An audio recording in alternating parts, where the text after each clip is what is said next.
Reporter যা বলবি ওটি মানতে বাধ্য।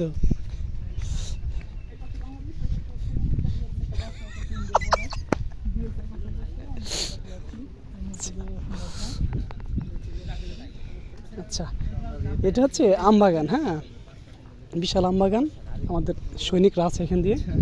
হ্যাঁ,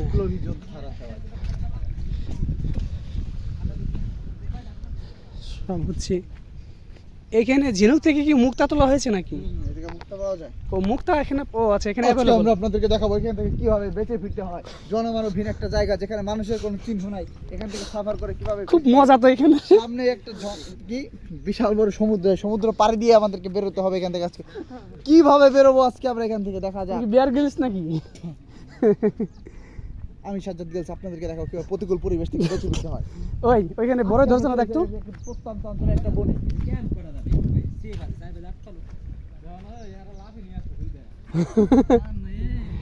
তারা ট্রেকিং করতেছে, এই যে পাহাড় হিল ট্র্যাক করতেছে।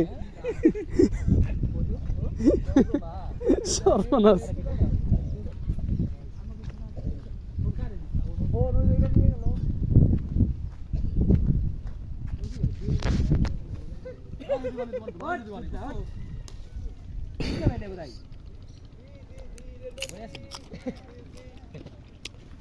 অনেক মিষ্টি তো।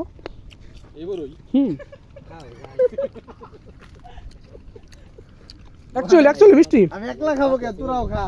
অ্যাকচুয়ালি মিষ্টি না হলে না, বাতি পড়ে আছে এই যে। মিষ্টি অ্যাকচুয়ালি মিষ্টি কেন, মানে ওরকম কষ্ট নেই। বাতিটা দেখে যাবে। কাঁচা এসে বড় কষ্ট না। নিচে বাতিগুলো ভালো ব্যথা দেখতে পারে।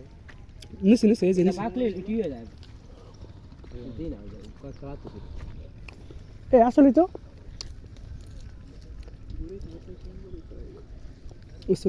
উই যেটা বাতে কেউ কাটা।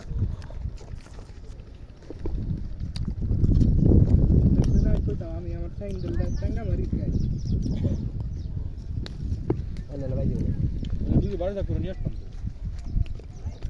ভাই এনে হলো ক্যাম্প করতে হবে ভাই। তারপর যাত্রা রিস্ক নাই, তেল আসবে সুন্দর বাবু কি করে। সাজাদ, এই আশিক এখানে আসুক দে যে। বুঝ আইছে ভালো আমার। এই যে দেখো মেয়ার আইছে। আশিক এই বাতা পারলে কিন্তু হয়ে যেতেছে আমাদের। মারবো কেমন? ওই যে মোবাইল ঠিক করো। স্যান্ডেল ওই তোমার স্যান্ডেল হলো ভাই, মারো। টানতে স্যান্ডেল মারো না কে ভালো। ওই যে উই রে বাতি দেখছো ইমন ভাই। আরে এটা দলিত দিছে, এটা ধরা দাও ভালো। ওই তো সালাতে কি করবো আমি? স্যান্ডেল খুলো।